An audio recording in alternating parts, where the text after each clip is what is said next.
Hello everyone, welcome to Sanmarga classes. ತ್ರಿಭುಜಗಳು ಅಧ್ಯಾಯದ 26ನೇ ಪ್ರಶ್ನೆಯನ್ನ ಗಮನಿಸಿ. ಇದು 2 ಅಂಕದ ಪ್ರಶ್ನೆಗಳು.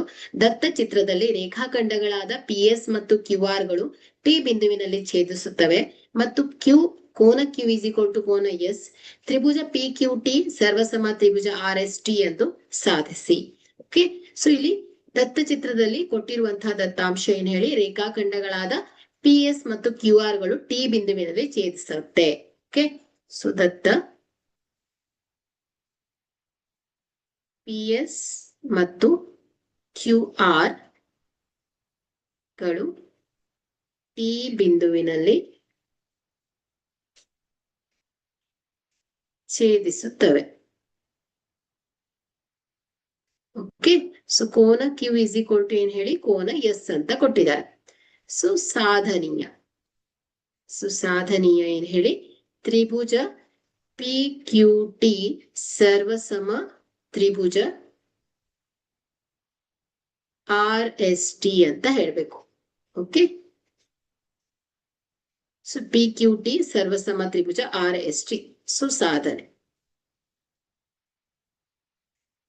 ತ್ರಿಭುಜ PQT ಮತ್ತು ತ್ರಿಭುಜ RST ಯಲ್ಲಿ ಈ ಎರಡು ತ್ರಿಭುಜವನ್ನ ಗಮನಿಸಿದ್ರೆ ಕೋನ Q ಏನ್ ಹೇಳಿ, ಕೋನ S, ಯಾಕಂದ್ರೆ ಇದು ದತ್ತಾಂಶದ ಪ್ರಕಾರ.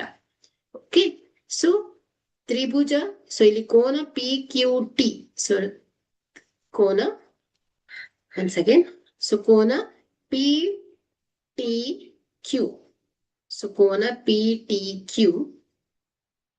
ಕೋನ PTQ ಏನ್ ಬರೀಬಹುದು, ಕೋನ RTS. ಓಕೆ, ಕೋನ RTS, ಯಾಕಂದ್ರೆ ಇದು ಶೃಂಗಾಭಿಮುಖ ಕೋನಗಳು. Okay, PT TR. ಓಕೆ, ಇಲ್ಲಿ PT, ಇಲ್ಲಿ ಗೆರೆಯನ್ನ ಕೊಟ್ಟಿದ್ದಾರೆ, ಇದರ ಅರ್ಥ ಏನ್ ಹೇಳಿ, ಎರಡು ಬಾಹುಗಳು ಸಮನಾಗಿರುತ್ತೆ. PT TR. ಇದು ದತ್ತಾಂಶದ ಪ್ರಕಾರ.